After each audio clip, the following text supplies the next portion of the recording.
Okay, we are back. I'm your host, Tim Tack, aka Tack Fu. I'm with Tyler Smith. He's a screenwriter, and this is part 4, or installment number 4. Screenwriting tips.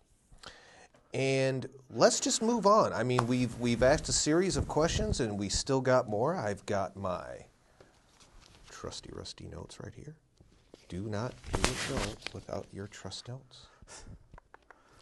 Anyway, you said, momentum and pacing, critical in a movie, just like, well, something that I do. Music, pacing, momentum, critical in making a movie, just like music. So, let's go into that. Talk about that. Yeah, it's like what Kurosawa said, movies should be like music.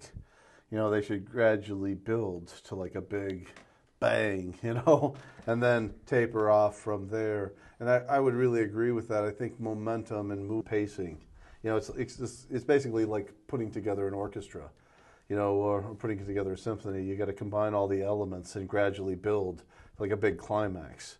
And then, go down, slow it down, and then speed it up again to like a big conclusion, big bang at the end.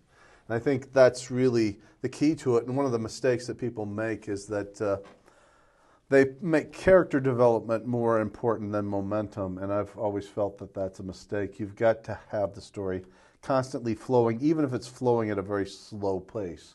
It's got to constantly moving forward. And if you have to trade character development for momentum and pacing, then you cut that out. You look at Kurosawa, he never once explained why the bad guys are bad guys. What experience traumatized them to make them the bad guys, to make them evil. Not one of his films. They just are bad guys. They just are evil. And because he's interested in, momentum. Right. I have here in my notes on this next question, you said that people care about other people, they don't care about science, and that you can break the rules of science to tell a story. Well, yeah.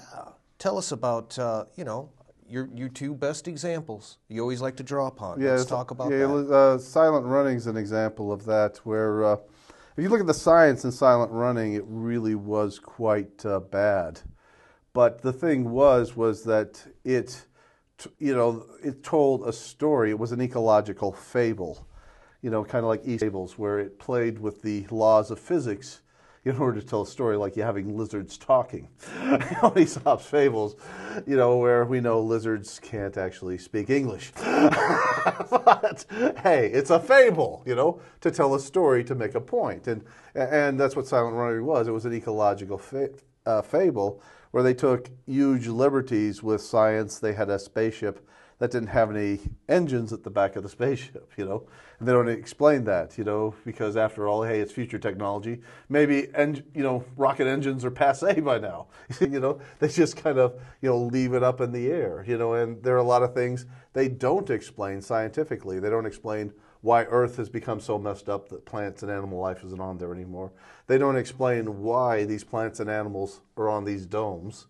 And they don't explain why they're out in Saturn, instead of around Earth, which would be less expensive. They leave all these scientific details completely up in the air. You understand certain things about the story. The story is about saving the last forest and plant and animal life that is left. And that becomes the core of the story. And then you have a hero, played by Bruce Dern, Freeman Lowell, that the audience is rooting for to do that. But even though the science and the technology, and there are huge plot holes in there, but still the movie works because we have a hero with a desire line that's interesting, noble, that we care about, and we're rooting for him to be successful. And even if the science is bad, it doesn't matter because he comes across as a real person. You got to have to make it feel real to the audience, but it doesn't necessarily have to be scientifically correct. Yeah, I do kind of like that in science fiction, that you do have some of those elements of the unexplained, and almost you can use your imagination more. Yeah, because yeah. of though. Or just completely ambiguous, you know? It's completely up to you on how that spaceship got out there and what it's running on. You know, use your imagination. But that's the great thing about science fiction. Now, how about, next question here is, you know, you get some folks out there, they watch a few movies. We are talking about screenwriting here. We are talking about scripts.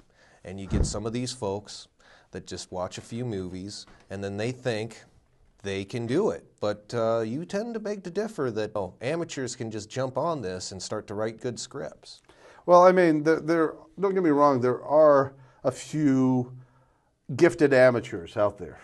But they're so few and far in between. I mean, you know, I look at someone like J.R. Tolkien, you know, gifted amateur, didn't have any real training as a writer, but just had a very vivid imagination and understood something about life and the world, and was passionate, had a story he was passionate to tell. You know, whereas a lot of people, they're like, what can I write to make me a star? What can I write that sells, you know? Rather than, okay, what is a story I'm just burning to tell and can't hold inside me anymore? Those are the people that make you know, have the potential at least to be your great writers. But the problem a lot of people have is they watch a few films, even a few classic films, and they say, okay, I watched Seven Samurai, you know? Now I can write like Kurosawa. Okay, I've watched Citizen Kane. Now I can do good as Orson Welles. You know, I'm like, no, because you haven't done all the training that they've done to get to that point where they write the things that they write. And you know, it's like you can't watch a few episodes of Dr. House and be a doctor and a diagnostician. No, you have to go to medical school. You have to do your homework, and they haven't, and then they end up writing basically carbon copy, replicant fading, you know, versions of films that they saw and liked and aren't near as good as the originals, is usually what happens. Right, right. Well, I guess the main point here is, folks, if you're going to start writing scripts, tell a story. Don't try to sell.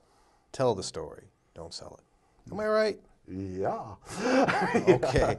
Now, speaking of writing, there is a little circle out there, and there's been rumors of rivals. Yeah. That you have rivals out there. Yeah. That's been tossed around a bit. Tell us about that. Well, yeah. You know, it's interesting because it's funny because some of the people out, you know, I've had actual other writers who are successful, made lots of money. And even though they tell me they like my work, they also tell me, no, you're the competition. Sorry, we're not going to help you, but I look forward to reading your next work. It's kind of interesting. It's like, no, you're the competition. You know, you're not on my team, but hey, good job on those. I see you do so far. You know, you did some good stuff. You know, it's interesting how some of these people might not like, you know, like in Amadeus, they might not like you. They might even hate you. You know, and yet at the same time, they can still seek your approval on the projects that they've written. You know, it's like, you don't even like me. Why do you care? You know, if I approve of what you've written. You see, you know, to me that was always kind of funny, but I've had that experience. Yeah, and what about the old classic, you'll never work business again? But however, you've been told differently also. Well, yeah, I've been, you know, it's funny because I was told when I was 10 years old that I was washed up. And I'm like, you know, your life's over. And I'm like, what do you mean? I'm 10. You'll never work as a writer again. I'm 10. I'm 10 years old. I'm like, my life's not over. It's just beginning. Are you kidding me? You know, it's like, she said I was 9 years old in Hollywood, and I was already a washed-up has-been. You know, but